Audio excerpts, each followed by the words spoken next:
आज हम सबसे पहले आपको एक ऐसी खबर दिखा रहे हैं जो कुछ लोगों को बहुत चुभेगी और बहुत सारे लोगों को बहुत कड़वी भी लगेगी, क्योंकि सच्चाई अक्सर कड़वी ही होती है। और इसे लेकर हम पर तरह तरह के आरोप भी लगाए जाएंगे और हम पर बहुत सारे दबाव भी डाले जाएंगे, ये हम जानते हैं। लेकिन ये सच्चाई किसी ना किसी को तो बतानी ही पड़ेगी। इसलिए आज हम आपको बताएंगे कि उत्तराखंड में बहुत बड़ी संख्या में गैर कानूनी मज़ारें बनाकर सरकारी जमीनों पर अतिक्रमण किया जा रहा है। और आज अगर आप उत्तराखंड में जाएंगे तो दोनों तरफ सड़क के किनारे आपको बड़ी संख्या में इस तरह की मज़ारें नजर आएंगी। इसलिए आज हम ब्लैक एंड व्हाइट में इस पर एक बहुत बड़ा खुलासा करेंगे। और आज हमने आप सबके लिए एक हैशटैग भी तैयार किया है और वो हैशटैग है #मज़ार जिहाद, जो आपकी स्क्रीन पर आ रहा है। आप ये खबर देखिए और अगर आपकी कोई टिप्पणी है, अगर आपकी कोई राय है, तो आप इस हैशटैग के साथ ट्वीट कर सकते हैं। आगे बढ़ने से पहले आपको बताना चाहता हूं कि अभी तो हमने ये विश्लेषण शुरू भी नहीं किया है, लेकिन ये हैशटैग अभी से सोशल मीडिया पर ट्रेंड कर रहा है। इस नए तरह के अतिक्रमण और मज़ार जिहाद को समझने के लिए पहले आपको यह जानना होगा कि एक मस्जिद और एक मज़ार में क्या फर्क होता है। मस्जिद का मतलब उस प्रार्थना स्थल से है जहां मुसलमानों द्वारा इबादत की जाती है, जबकि मज़ार का अर्थ उस स्थान से है जहां किसी व्यक्ति की कब्र या समाधि होती है। और मज़ार अरबी भाषा का एक शब्द है जिसमें ज़ार का मतलब होता है किसी से मिलने के लिए जाना। सरल शब्दों में कहें तो मज़ार किसी सूफी संत या पीर बाबा की उस कब्र को कहते हैं जहां लोग जियारत करने के लिए जाते हैं। और जियारत का अर्थ होता है उक्त जगह या समाधि के दर्शन करने के लिए आना। आगे बढ़ने से पहले एक स्पष्टीकरण और आपके सामने रखना चाहता हूं। हम इस्लाम के खिलाफ नहीं हैं, मज़ारों के खिलाफ नहीं हैं, मस्जिदों के खिलाफ बिल्कुल नहीं है, किसी धर्म के खिलाफ बिल्कुल नहीं है और इस्लाम को मानने वालों के खिलाफ बिल्कुल नहीं है। यह विश्लेषण उन पर नहीं है, यह विश्लेषण सच्चे मुसलमानों पर, सच्ची मज़ारों पर, सच्ची मस्जिदों पर, इस्लाम पर बिल्कुल नहीं है।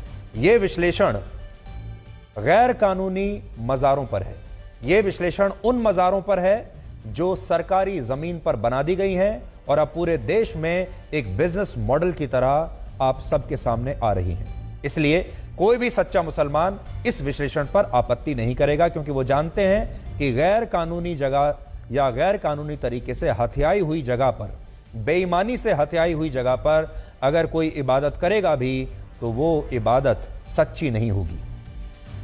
अब आपको बताते हैं कि ये पूरा विषय क्या है। उत्तराखंड में अब तक ऐसी 1000 से ज्यादा मज़ारों को चिन्हित किया जा चुका है जो वन विभाग या सरकार की दूसरी जमीनों पर अवैध कब्जा करके बनाई गई है। और इनमें से अब तक 102 मज़ारों को सरकार द्वारा ध्वस्त किया जा चुका है। यानी जैसे आप देखते हैं कि इलीगल कंस्ट्रक्शन होता है, अतिक्रमण हो जाता है, लोग मकान बना लेते हैं, दुकान बना लेते हैं, बिल्डिंग बना देते हैं, फिर सरकार उनको गिराती है। उसी तरीके से अब ऐसी मज़ारों को गिराया जा रहा है, ध्वस्त किया जा रहा है, क्योंकि ये सरकारी ज़मीनों पर बनी है और अब इन मज़ारों पर बुलडोज़र चल रहे हैं।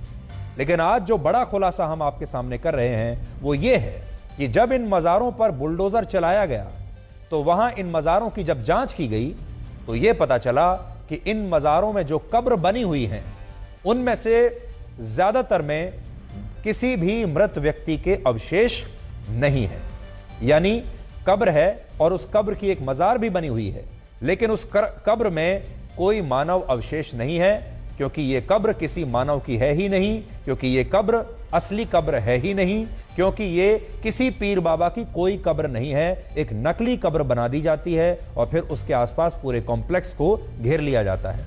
इसका सीधा मतलब यह है कि इन अवैध मज़ारों का निर्माण 2 मकसद से किया गया है।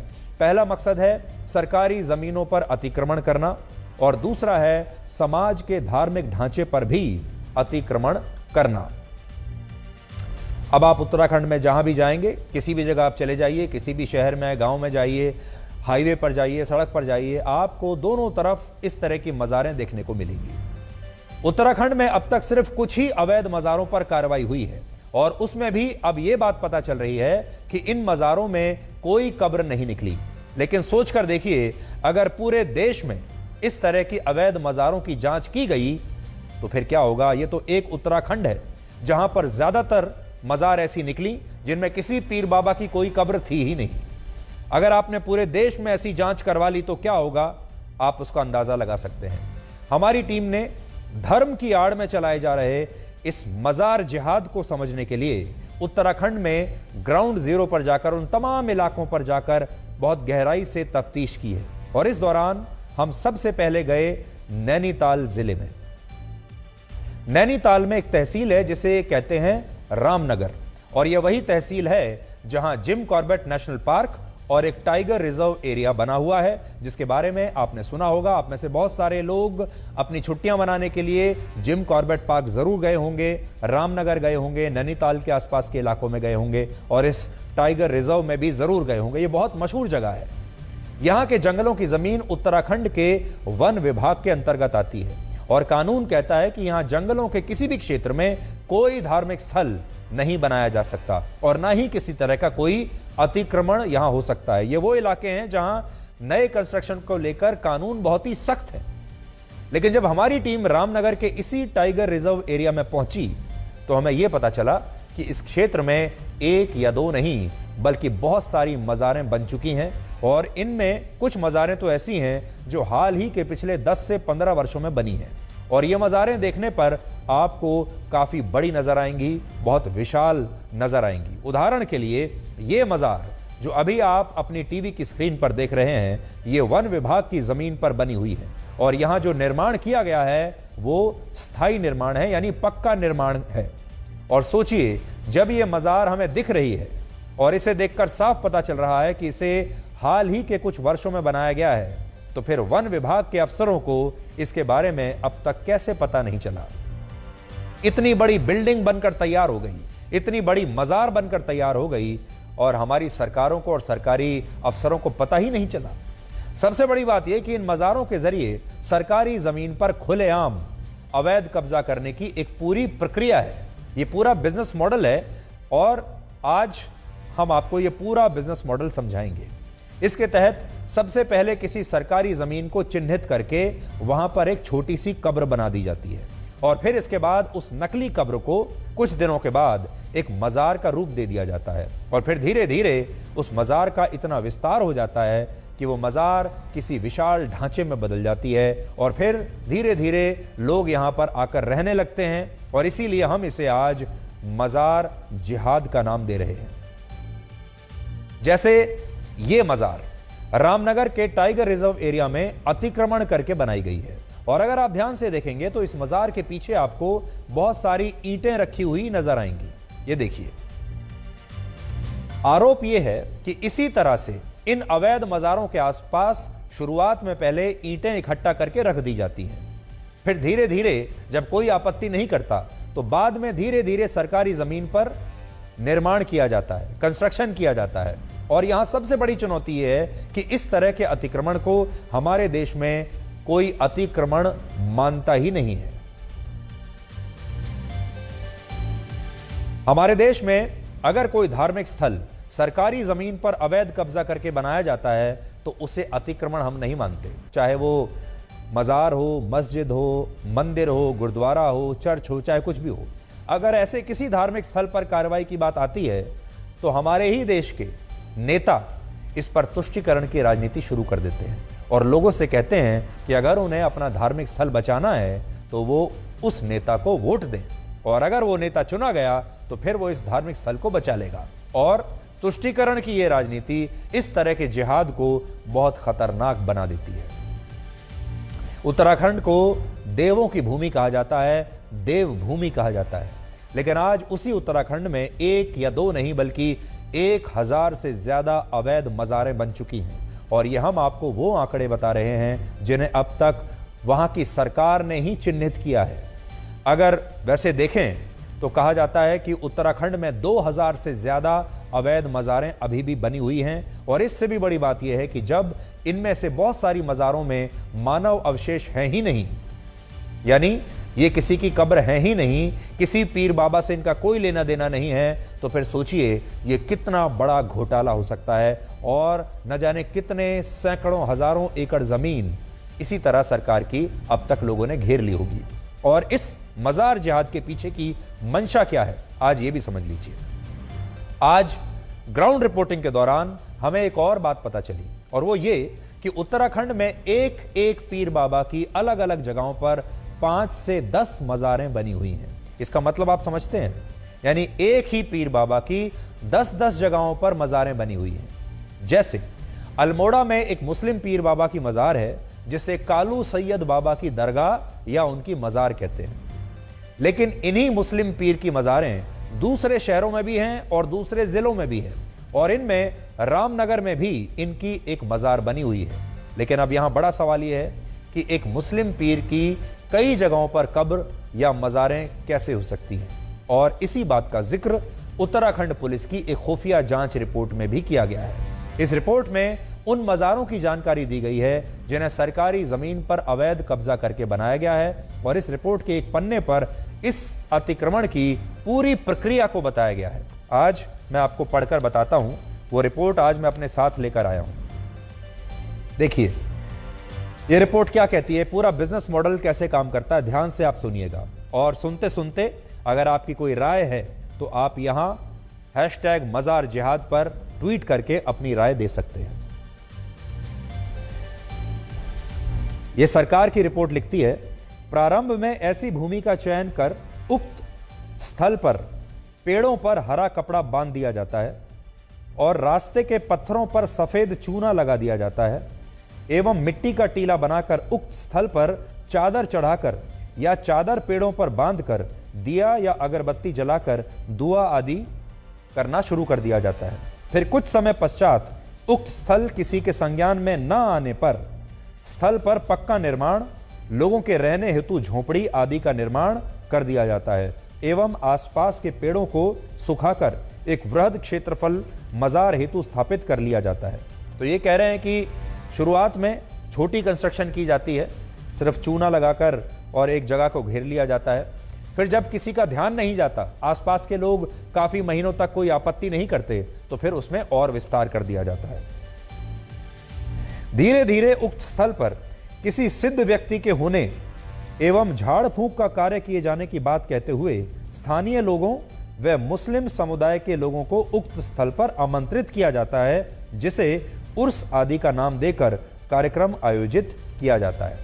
फिर थोड़े दिन के बाद उस नकली कब्र को मजार बनाकर यह कहा जाता है कि ये किसी फलाने बहुत सिद्ध बाबा की, सिद्ध पुरुष की कोई मजार है यहाँ पर, और यहाँ पर जो है जो भी आएगा और किसी बहुत पहुंचे हुए बाबा की मजार है, और अगर आप यहाँ आएंगे तो आपकी मनोकामना पूरी होगी। और फिर धीरे धीरे वहाँ पर उर्स का आयोजन किया जाने लगता है और उर्स में सैकड़ों लोग वहाँ पर आते हैं, और फिर आसपास के लोगों को, प्रशासन को धीरे धीरे बात समझ में आ जाती है कि ये तो किसी बहुत सिद्ध पुरुष की मजार है, और फिर वो मज़ार वहाँ पक्की हो जाती है। और मज़ार के आसपास का जो इलाका है उसमें रहने के लिए मकान बना लिए जाते हैं, पूरा एक कॉम्प्लेक्स बना लिया जाता है। और अगर एक राज्य की हम बात करें, उत्तराखंड की ही बात करें, तो इस समय हजारों की संख्या में ऐसी मज़ार उत्तराखंड में बन चुकी हैं। बाकी के देश में भी आज हमारा सवाल यह है कि अगर जांच कराई जाए ठीक से तो आपको बाकी के देश में भी यही हाल मिलेगा।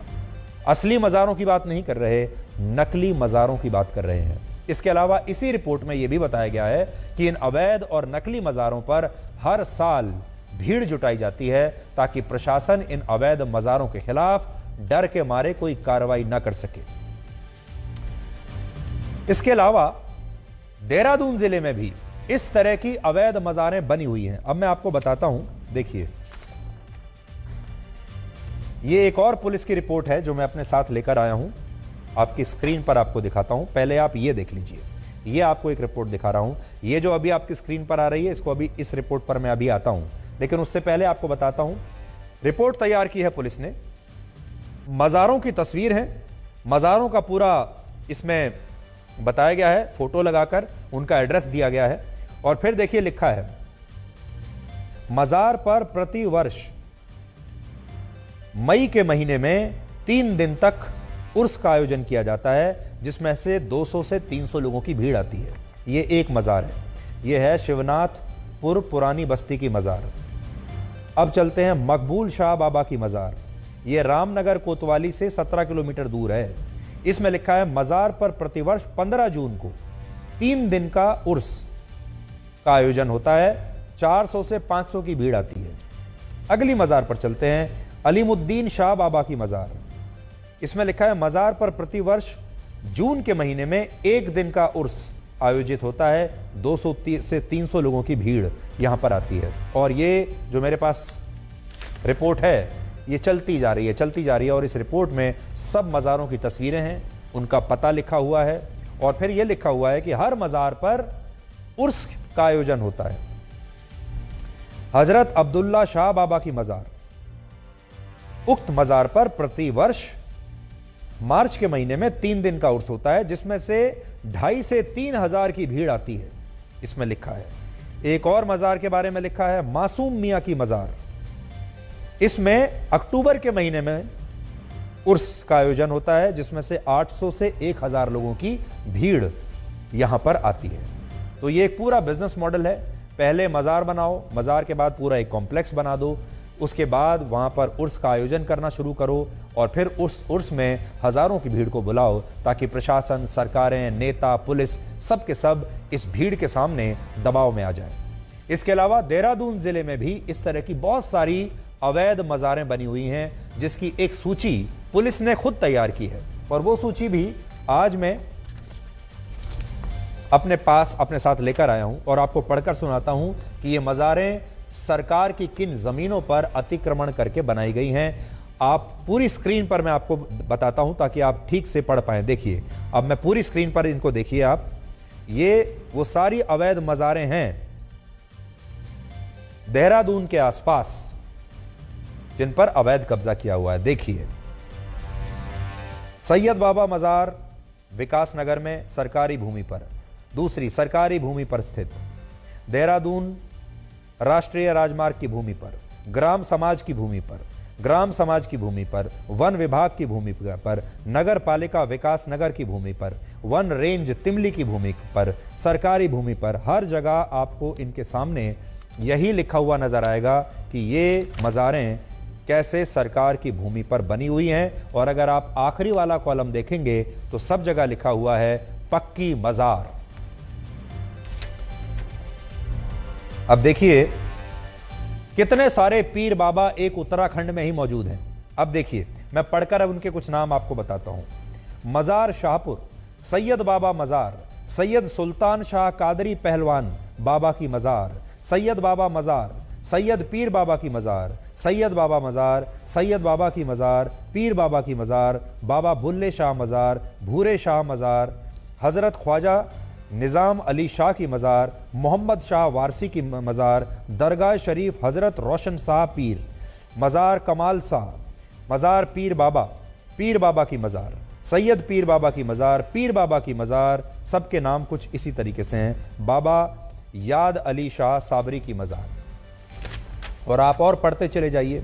सैयद बाबा की मज़ार और मियाँ हुजूर मज़ार, पीर बाबा की मज़ार, मज़ार कब्रिस्तान आम बाग पुरानी कालसी। और ये सारी जो मज़ारें हैं ये नकली मज़ार हैं, सारी अवैध मज़ार हैं और सरकारी ज़मीनों पर बनी हुई हैं। इस मज़ार जिहाद से उत्तराखंड के लोग अब इतना डर चुके हैं कि उन्होंने इस तरह से अपने इलाकों में तारें लगानी शुरू कर दी हैं ताकि उनके क्षेत्र में कभी कोई आकर ऐसी मज़ार ना बना ले। देखिए, आज का ये जो विश्लेषण है उत्तराखंड के लोगों के लिए और हमारे जो आज तक के दर्शक हैं खास तौर पर उत्तराखंड में, उनके लिए तो हम कर ही रहे हैं। लेकिन अगर आपके आसपास, आपके घर के आसपास या जहां आप काम करते हैं, आपके इलाके में भी अगर आपने ऐसी मज़ारें देखी हैं तो आवाज़ उठाइए और तुरंत अपने प्रशासन को सूचित कीजिए, पुलिस को सूचित कीजिए, सरकार को, अपने लोकल एमएलए को सूचित कीजिए और उनसे कहिए कि इन मज़ारों की जांच की जाए। अगर सही हैं, असली हैं तो रहने दिया जाए, लेकिन अगर नकली मज़ार है, अतिक्रमण किया हुआ है, तो उस मज़ार को तुरंत वहां पर उस पर बुलडोज़र चलना चाहिए। और आज हमने आपको जो हैशटैग दिया है, हैशटैग मज़ार जिहाद, इस पर भी आप अपनी राय अपने अनुभव ट्वीट कर सकते हैं और यकीन मानिए जो भी आप बता रहे हैं इसे सरकारें भी पढ़ेंगी, नेता भी पढ़ेंगे, सरकारी अफसर भी पढ़ेंगे और आम जनता भी पढ़ेगी। इसलिए अब देखिए हमारी ये ग्राउंड रिपोर्ट।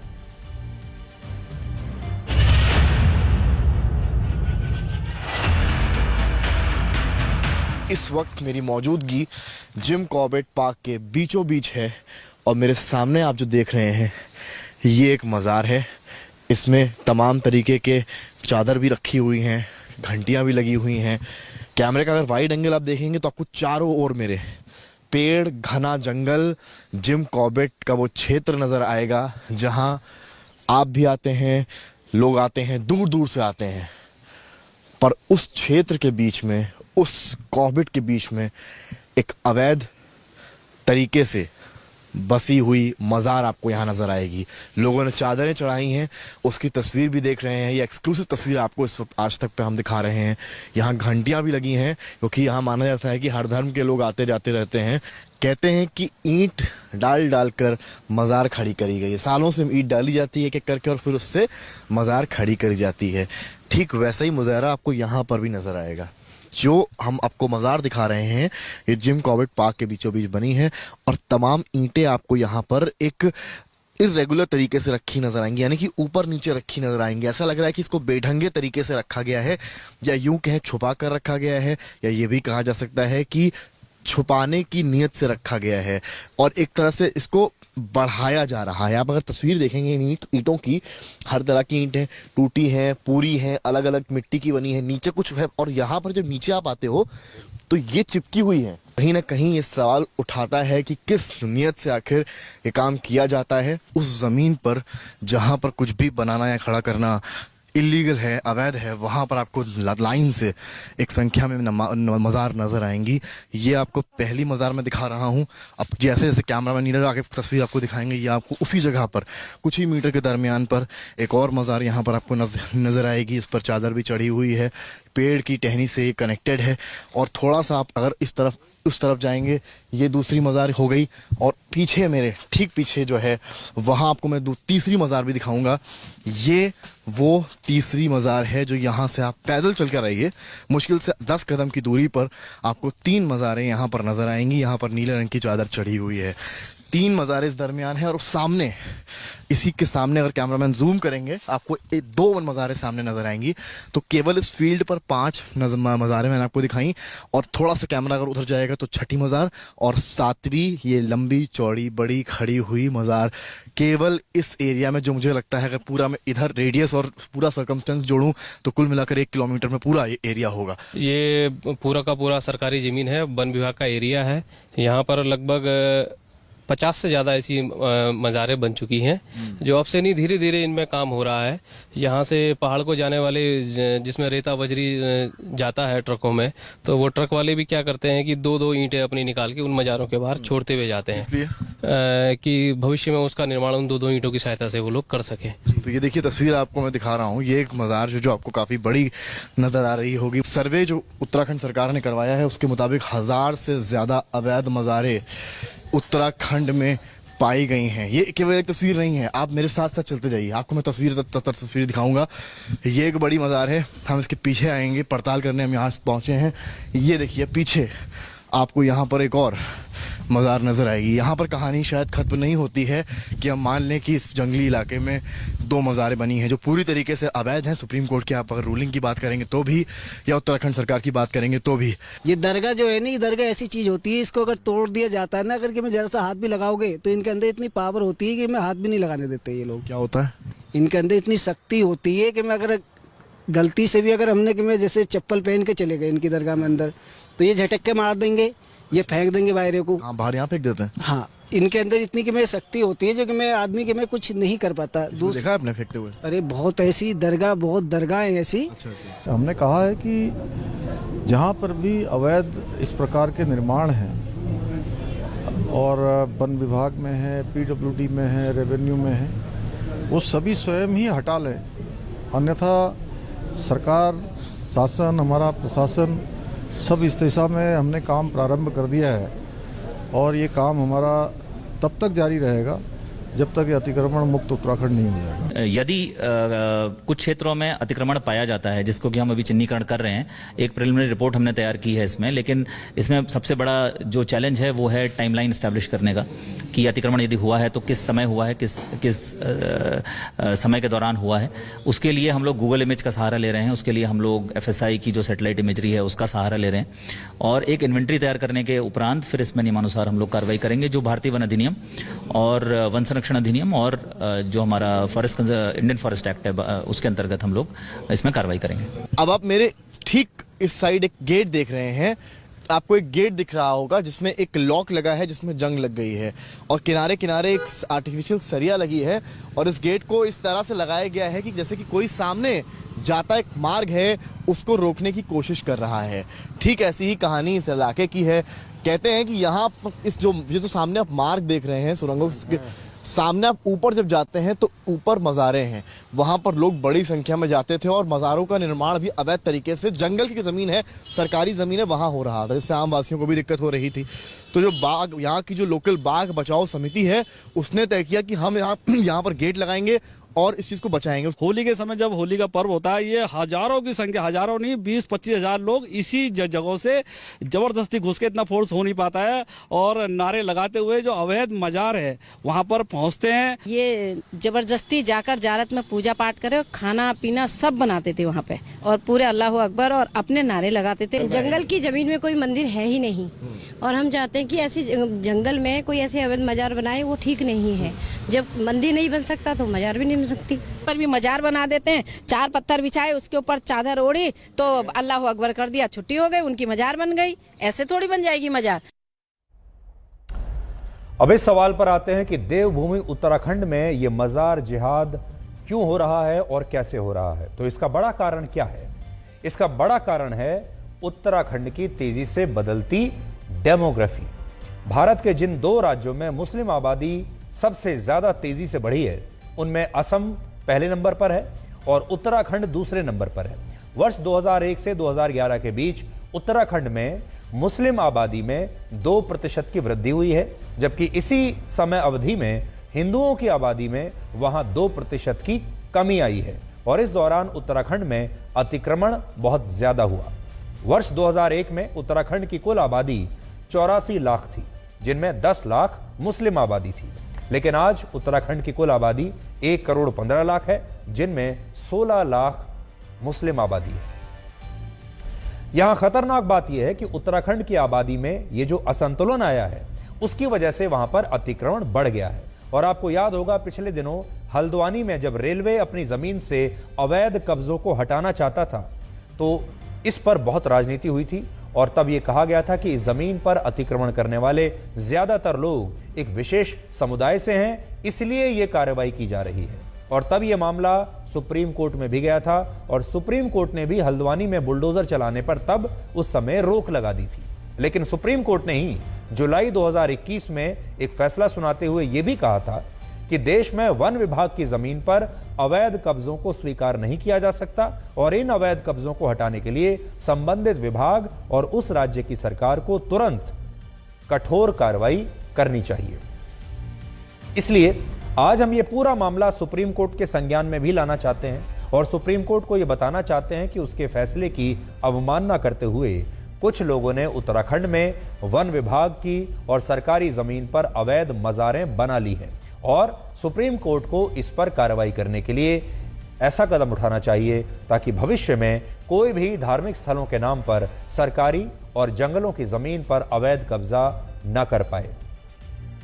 यहां पर हम एक बात और स्पष्ट करना चाहते हैं, अगर किसी सरकारी जमीन पर अवैध कब्जा करके कोई मंदिर बनाया जाता है, कोई चर्च बनाया जाता है, गुरुद्वारा बनाया जाता है, तो इन सभी मामलों में बराबर की कार्रवाई होनी चाहिए, और अवैध रूप से बने सभी धार्मिक स्थलों पर समान रूप से एक्शन होना चाहिए। इसलिए जो लोग ये कहेंगे कि ये एक खास वर्ग के खिलाफ ये रिपोर्ट है या एक खास धर्म के खिलाफ है, तो हम ये बताना चाहते हैं किसी के खिलाफ नहीं है। ये रिपोर्ट सिर्फ और सिर्फ अतिक्रमण के खिलाफ है। धर्म का नाम लेकर जो अतिक्रमण हो रहा है, लोगों की धार्मिक भावनाओं के साथ जो खेला जा रहा है, आसपास के जो लोकल लोग हैं उन्हें परेशान किया जा रहा है, उनकी जमीन पर कब्जा किया जा रहा है, धर्म के नाम पर प्रशासन पर, सरकारी अफसरों पर, पुलिस पर और सरकारों पर जो दबाव डाला जा रहा है, हम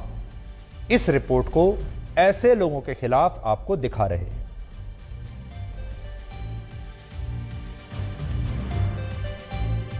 आप में से बड़ी संख्या में हजारों लोगों ने आज इस हैशटैग पर ट्वीट किया है, अपनी राय आपने लिखी है, तारीफ भी की है, इसलिए आपने जो आज समर्थन दिया उसका बहुत बहुत धन्यवाद।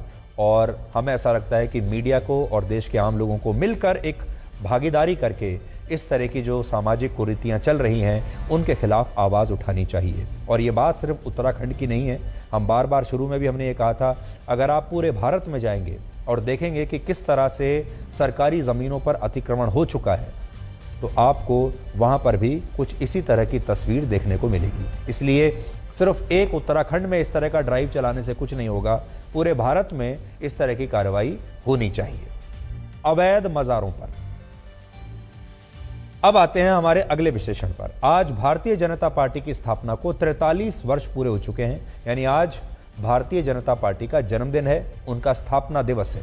इसलिए आज इस मौके पर हम बीजेपी की सक्सेस स्टोरी का एक ब्लैक एंड व्हाइट विश्लेषण करेंगे और आपको बताएंगे कि अगर इसे एक केस स्टडी बनाकर मैनेजमेंट के छात्रों को कभी पढ़ाया जाए तो पता चलेगा कि इसमें सफलता के कौन कौन से सूत्र छिपे हुए हैं। लेकिन सबसे पहले आपको यह बताते हैं कि इस मौके पर आज प्रधानमंत्री नरेंद्र मोदी ने 3 बहुत महत्वपूर्ण बातें कौन सी कही है।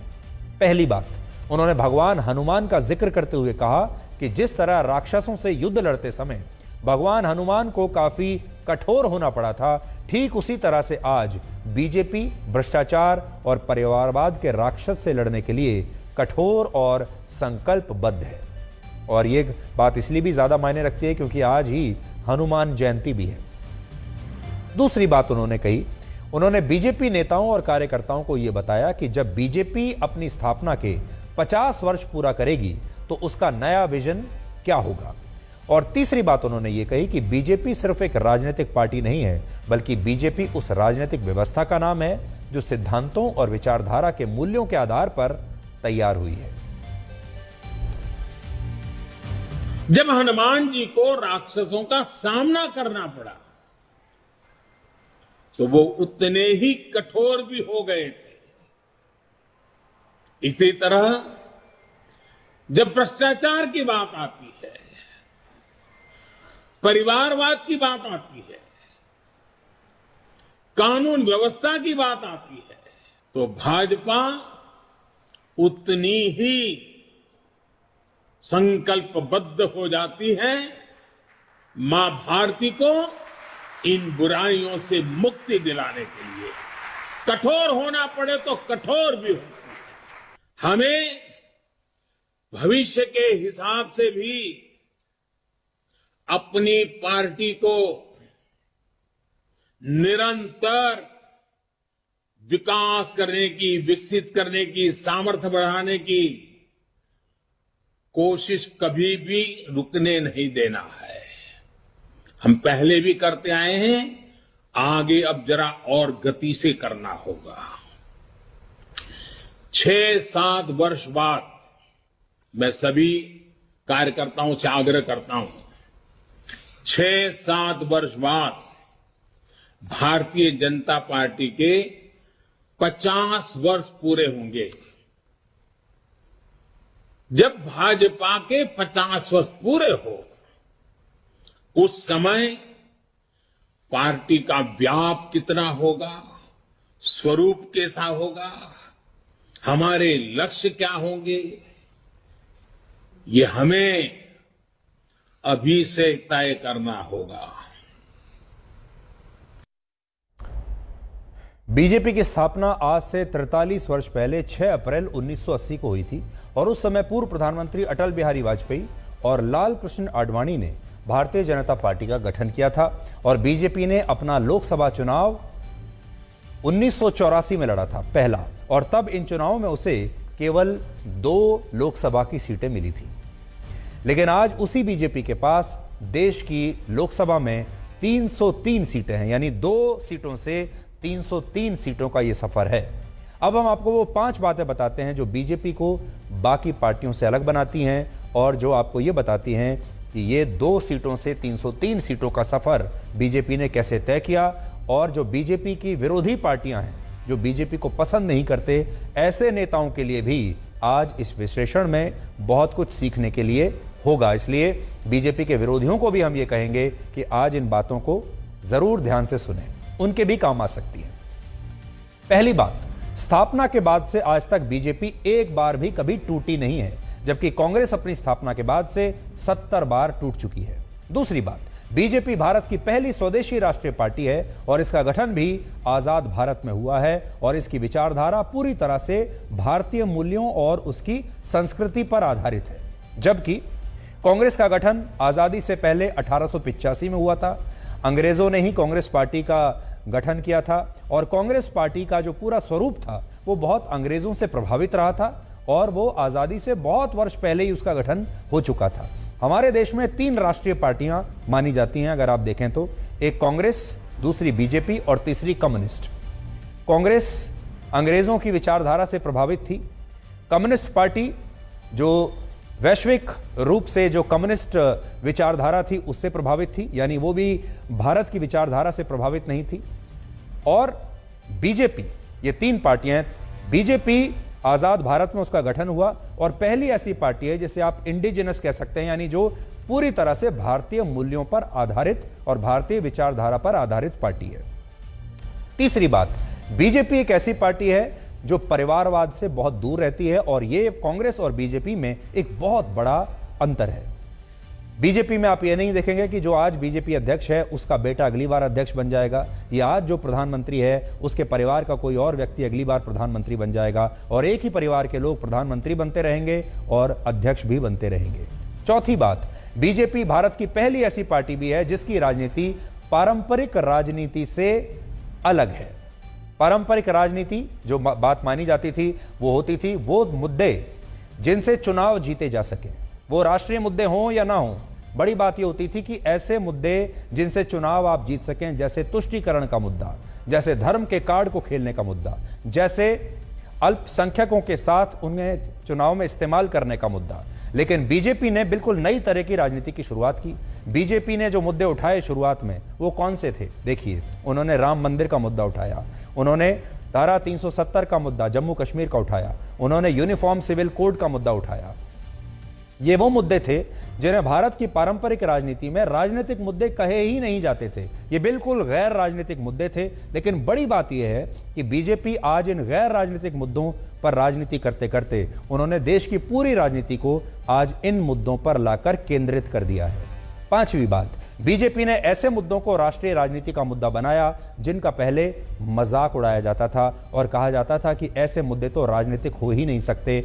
और जैसा मैंने आपको बताया कि कुछ गैर पारंपरिक मुद्दे उन्होंने उठाए जो राजनीति से दूर थे, जो गैर राजनीतिक थे, जैसे राम मंदिर का मुद्दा, जम्मू कश्मीर से अनुच्छेद 370 हटाने का मुद्दा, 3 तलाक का मुद्दा। ये सामाजिक मुद्दे थे या फिर जो लोगों के दिमाग में थे।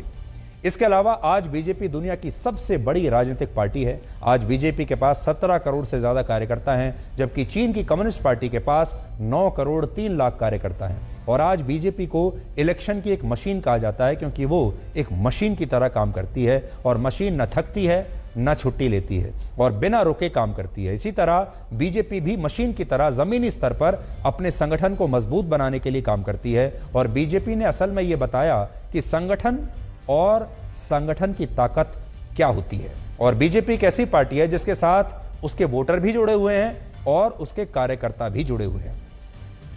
बीजेपी की 43 वर्षों की यात्रा को अगर हम 4 चरणों में बांटें तो इनमें पहला चरण होगा 1980 से 1990 के दशक का। इस चरण को बीजेपी के लिए अप्रासंगिक चरण आप कह सकते हैं क्योंकि इस समय में बीजेपी का राष्ट्रीय राजनीति में ना तो कोई कद था, ना प्रभाव था, ना बीजेपी प्रासंगिक थी।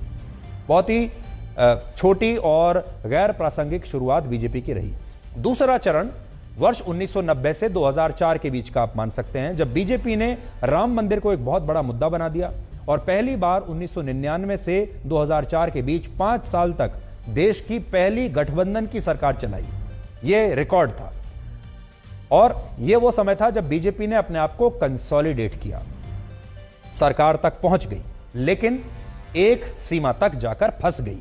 तीसरा चरण 2004 से 2014 के बीच का लगा सकते हैं आप, या 2010 के बीच का, जब बीजेपी 2 लोकसभा चुनाव हारी और लगातार विपक्ष में रही। और जैसा मैंने आपको बताया, ये वो चरण था जब बीजेपी 150 सीटों के आसपास फंस कर रह गई, 130-140 सीटों के आसपास फंस कर रह गई, उससे ज्यादा ऊपर नहीं जाती थी। और लोगों को लगा कि बीजेपी अब अपनी पीक तक पहुंच चुकी है, अब इसके आगे कोई गुंजाइश नहीं, इसके आगे नहीं बढ़ पाएगी।